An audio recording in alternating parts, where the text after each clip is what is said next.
Hey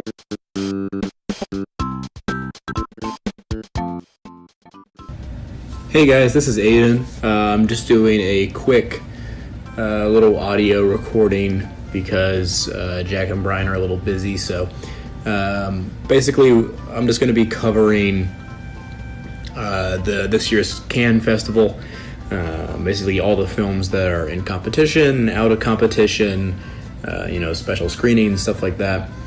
And so I think I'm just going to jump right into it, keep this pretty quick. So the festival this year is headed up by Alejandro González Iñárritu, director of Birdman, Babel. He's heading up the jury this year, and in competition, there's quite a few films. So the opening night movie, which actually just premiered as of me recording this on Tuesday, it's Jim Jarmusch's new film, The Dead Don't Die. It's got a pretty stacked cast: Bill Murray, Adam Driver, Chloe Sevigny, Tilda Swinton. Also, just a lot of kind of interesting choices: Selena Gomez, Iggy Pop, RZA from Wu-Tang Clan. So the reviews are just sort of coming out for it. Not too many yet, but the reactions seem to be all sort of agreeing in that it's look, guys, pretty fun, very kooky, very Jarmusch, and that it's apparently very deadpan, but that it's maybe a little lightweight and doesn't hit quite as hard as some of Jarmusch's most recent efforts, like Patterson and Only Lovers Left Alive, both of which I absolutely love. I'm a big fan of Jarmusch, so I'm really excited. I did love the trailer. I haven't seen the one that just dropped today, but I'm interested to see how it turns out. It looks definitely like one of his more accessible efforts in a while, and I feel like it's probably just going to be pretty entertaining. Following that, there's a lot of Cannes mainstays in the competition. For example, Pedro Almodovar has his new film Pain and Glory, which is supposed to be a fairly autobiographical film starring Antonio Banderas as a sort of analogous version of Almodovar, as well as Penelope Cruz and some flashback sequences as his mother. It's being compared by people who've seen sort of early cuts of it as Almodovar's 8.5 and from Fellini's 1963 film. And so I'm a big Almodovar fan. I haven't seen his most recent effort, Julieta, which I believe was at Cannes 3 years ago. But he's such an interesting and eclectic filmmaker that is always definitely working through his own emotions and his own past in all of his work. So it's kind of interesting to see him sort of directly confront his own life so directly that I'm fascinated to see what it is. Early word is that this is like sort of the front runner for the Palme d'Or and for a lot of high awards. So I'm definitely interested in this. I believe Sony Pictures Classics is dropping this later this year for Oscar contention. There's also other Cannes mainstays like Bong Joon-ho, who was last year, 2 years ago, with Okja, which had a pretty big sort of uproar around it because of the whole Netflix thing. His new movie is Parasite, which is described as sort of a family tragicomedy. There was a quick teaser dropped for it. It looks really interesting. It's a return to straight Korean filmmaking for Bong Joon-ho. His last two efforts have sort of mixed Korean language and English, so interesting to see him just sort of return to his homeland. And for this, it looks like a much smaller effort than his last two movies, and I'm really intrigued to see what he does with a lower budget. He's one of the best Asian filmmakers alive today, I think. Also, Arnaud Desplechin, who's returning with Oh Mercy. He was last here with the opening night film in 2017, I believe, which was Ishmael's Ghosts with Marion Cotillard. That one went out with a whimper. It was booed at both of its screenings at Cannes, and did basically no business by the time that it came out. So hopefully this is a return to form for Desplechin.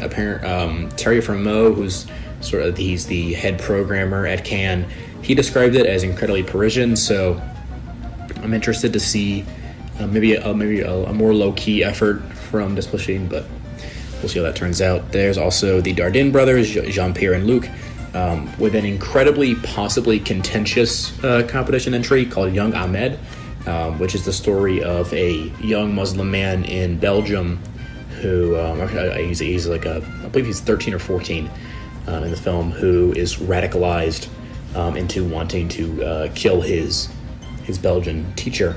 It's only about 85 minutes long, but I'm fascinated to see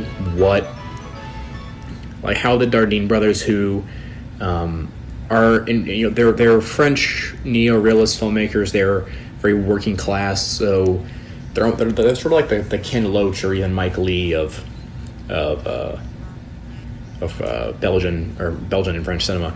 So, I mean, this goes one of two ways. Either they do this perfectly, or it goes down pretty terribly, because that is such a directly contentious topic and so controversial that I can't imagine that if they don't completely nail their approach on that, I can't imagine it going over super well. But definitely a risk, and I'm fascinated to see how that one turns out.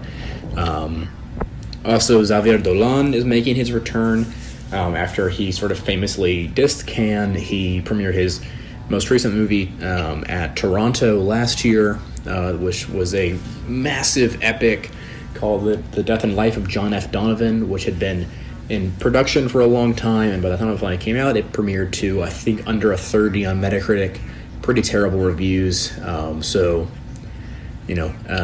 His second to last feature, It's Only the End of the World, won, I believe it was the Grand Prix at Cannes. That was 2016, and that also was not well received at all, but just managed to take home an award. So the French Canadian auteur, hopefully he can come back with his new film, which is called Matthias and Maxime. Apparently it's a sort of a young love gay romance story, which is one of the genres that Dolan's always been best at.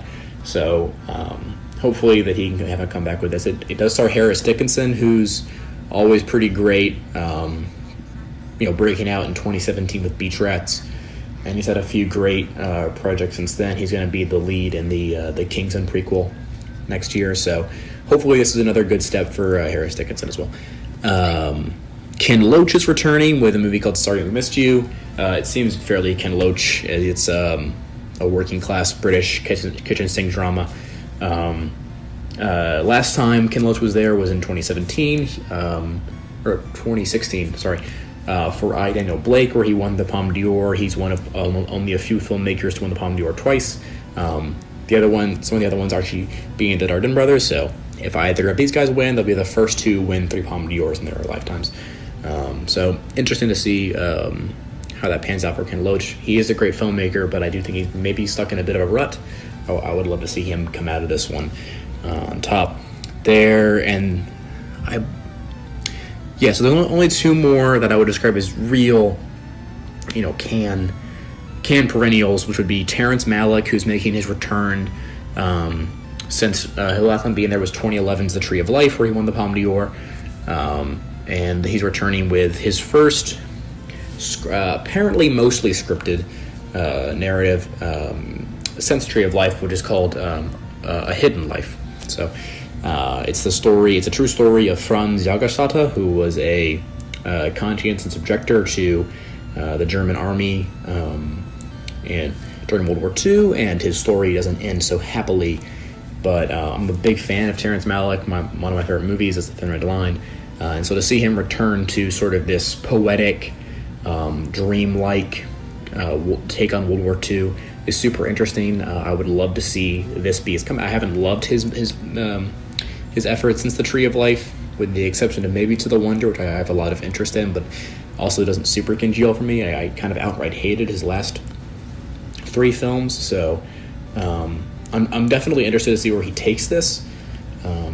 It's got a pretty great cast. August Steele from Inglourious Basterds, Matthias Schoenaerts. So it's a little over 3 hours, so it's definitely going to be an investment, but I'm excited to see where he goes with this one. And then lastly, there's Quentin Tarantino with Once Upon a Time in Hollywood. There was some contention over whether or not he was going to premiere there, with Sony basically telling him if the cut isn't right, we're not going to premiere it. But Tarantino definitely wanted to be there at Cannes for the 25th anniversary of when he won the Palme d'Or for Pulp Fiction. So I'm profoundly excited for this movie. I think the trailer looked fantastic.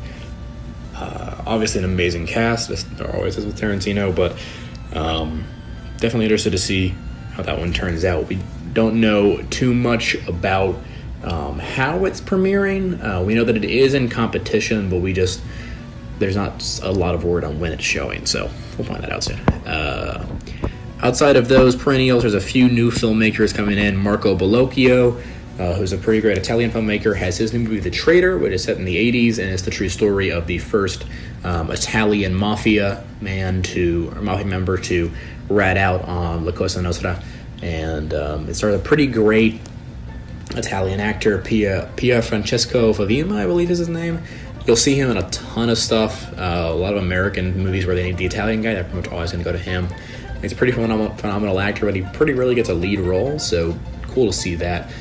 Interested to see how that turns out. There's, Diao Yanan, who's an acclaimed Chinese filmmaker, has a new noir called The Wild Goose Lake premiering. Jessica Hausner, who is an up-and-coming British filmmaker, has a sort of sci-fi drama with Ben Whishaw called Little Joe. I really was I was fascinated by just the synopsis alone. Sort of this it's this sci-fi about they're sort of trying to create this new species of plant, I believe, and it begins to show a lot of life. I believe was what I got from that. And also just nice to see the amount of female directors that are in the competition here, because you have Jessica Hausner as well as Celine Sciamma, Justine Triet, and Marie Diop with Atlantique, which that would make her the first black female director to be in competition, so that's pretty exciting.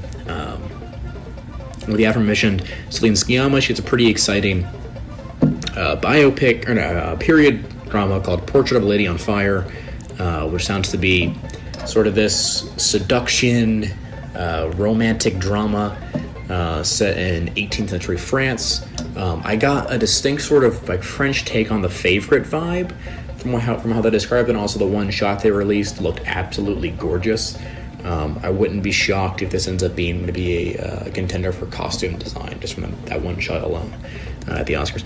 There's also a few other great filmmakers in the list, people like Kleber Mendonça Filho and Juliano Lunel, who is a Brazilian directing duo. Their last movie was Aquarius with Sonia Braga a couple years ago, which was a really beautiful and intensely sad working class drama. Their new one is called Baccarat, and apparently it's described as sort of like a more colorful take on City of God. It's not going to be as street heavy, but definitely leaning into the violence of favela working class life in Brazil. So I'm interested to see what that's like. Romanian filmmaker Corneliu Porumbo has his new movie The Whistlers. He's a super great Romanian filmmaker. I believe I want to make sure that I'm not confusing him with another Romanian director, but I'm fairly certain he did a movie called Graduation a couple years ago that was absolutely phenomenal. It was a great father-daughter drama, and I haven't looked at what this one's about, but I'm definitely just intrigued on his name alone. There's Les Miserables from La July, which sounds somewhat interesting. It's not an adaptation of the Victor Hugo story, but it takes place in the neighborhood that Hugo had set his story in Paris.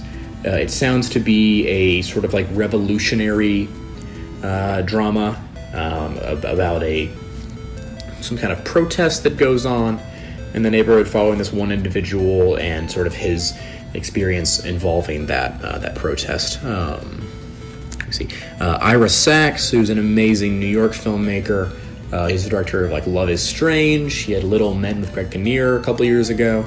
This one is called Frankie. It's set in Europe, It stars Isabelle Huppert, Brendan Gleeson, and from what we've heard, Isabelle Huppert is extraordinary in this.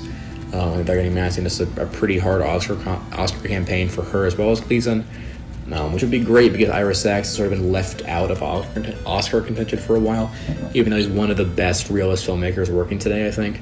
So excited to see that, and I believe that is it, except for Justine Triet with Sybil. I don't know much about that, but Triet's a pretty great filmmaker. And Elia Suleiman with It Must Be Heaven, which is Suleiman's latest documentary about the Palestinian people and their plight. So it should be interesting. In a certain regard, I'm not going to talk about everything here, but I'm going to bring up a couple. There's Bruno Dumont, who is premiering his sequel to his heavy metal Joan of Arc musical, Jeanette, which came out last year. I thought it was pretty fantastic. His new one is a sequel to that called Joan of Arc, and it's going to follow her in her adult in the loose sense. She died very young, but during the 100 Years' War. But actually stars the same actress when she was 10 years old, which is pretty interesting. And apparently, it is far less linear on a musical aspect, and it is more of a general biopic of her, but still told with sort of the insane lens of Dumont, who is far from a traditional filmmaker, and so I'm definitely fascinated to see what he does with seemingly a more traditional setup. But I have a feeling he's not gonna, stick to that traditional style.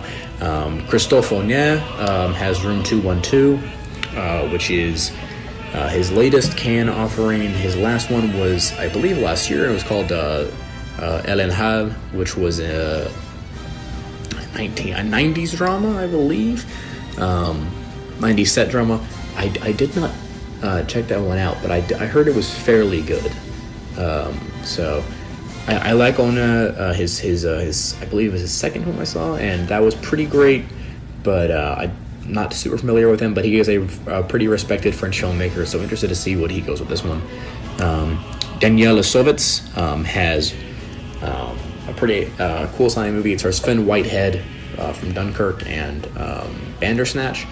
It's called Port Authority. It's about there's a drifter who comes from the Midwest to New York and falls in love with a woman over the course of the night, goes back to her house, goes to clubs with her, and then finds out that she's trans, and he has to sort of grapple with his own prejudices, weighing his obvious attraction to her with the fact that he doesn't as of yet approve of her choices in life. So sounds like a pretty contentious topic, but one that I think has a lot of room for dramatic ground. It's produced by Scorsese, so a lot of faith in that.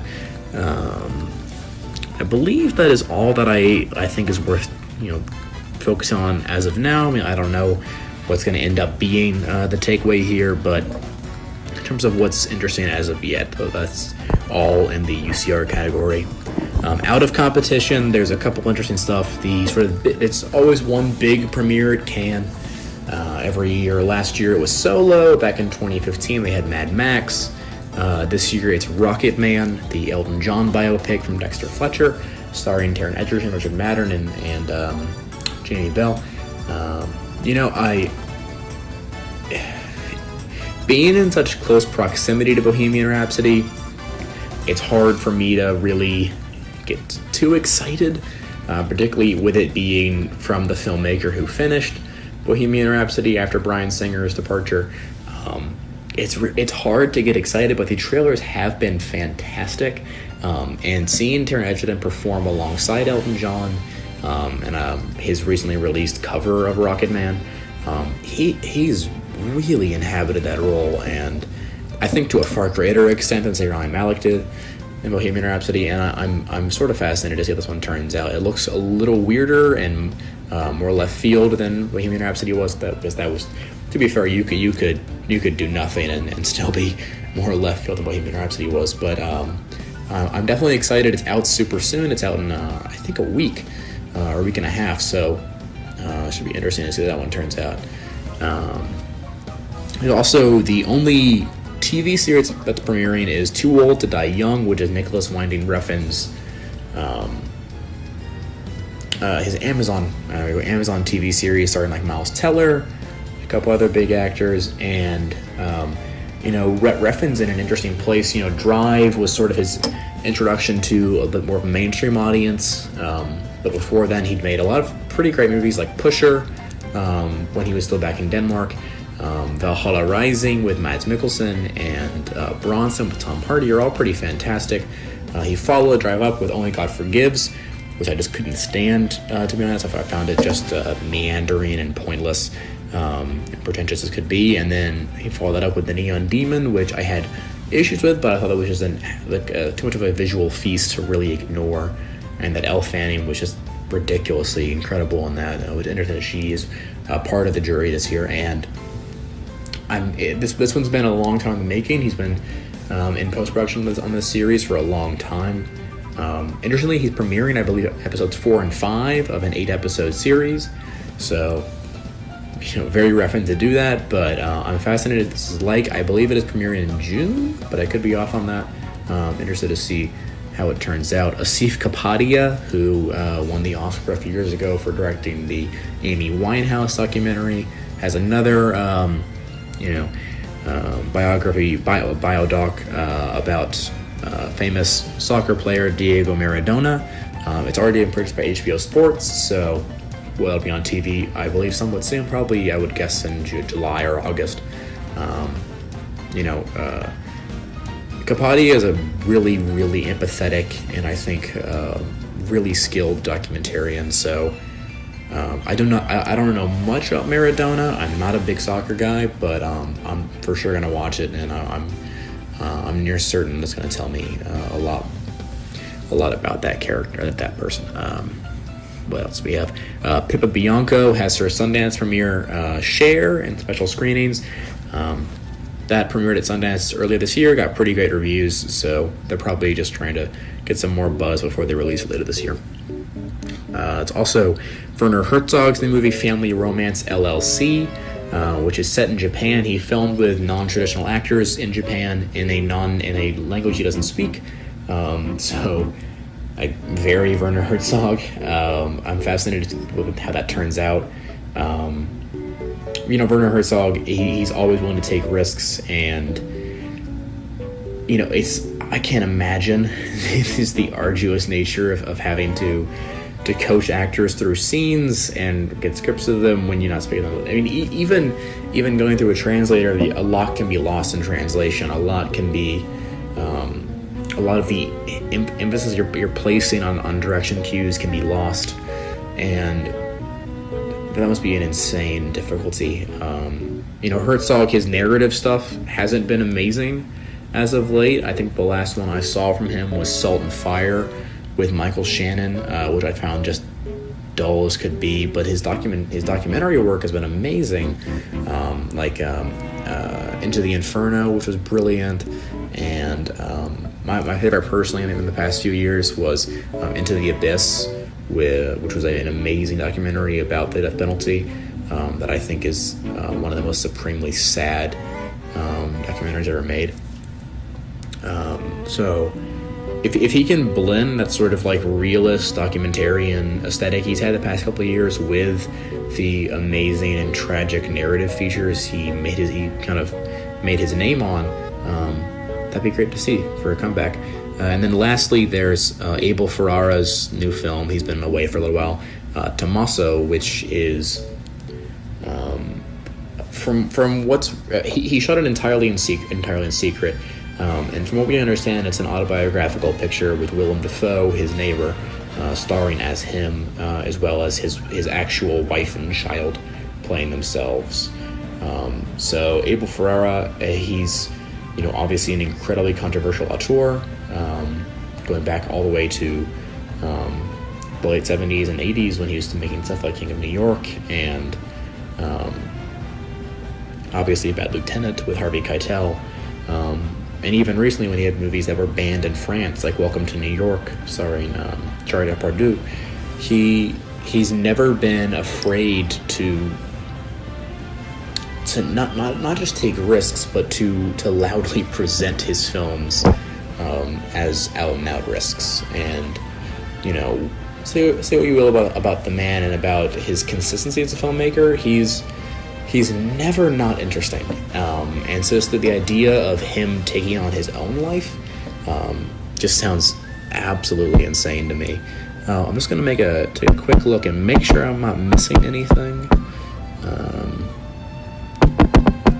Sorry. With Cannes, because they add so many movies over time, I'm just making sure that they didn't add anything, because Tarantino's wasn't added for a while. Oh yes, so I did forget one. I believe just this one. Yeah, no, I forgot two actually. Sorry. So the two that I forgot were Gaspar Noé. Added Gaspar Noé as well as Luca Guadagnino both added some short features. Guadagnino stars Julianne Moore, and that one is I believe it's an ad for I want to say it's Dolce. I'm not sure on that. It's for a clothing line, I know that. And then Gaspar Noé has one called Lux Aeterna, which is, according to him, quote, an essay on cinema, the love of film, and on-set hysterics. So, should be interesting. That does star Charlotte Gainsbourg. The only two features that were added were, I'm gonna butcher this man's name. I apologize for that. Abdelatif Kashish, yes, who made the incredible film Blue is the Warmest Color, which took the Palme d'Or back in 2013. That was a near masterpiece, but he followed up that with a Cannes entry, I want to say last year, called Mektoub, My Love, which was received pretty terribly, and he actually premiering the sequel to that. It's meant to be a 3-part trilogy, and this one is called Intermezzo.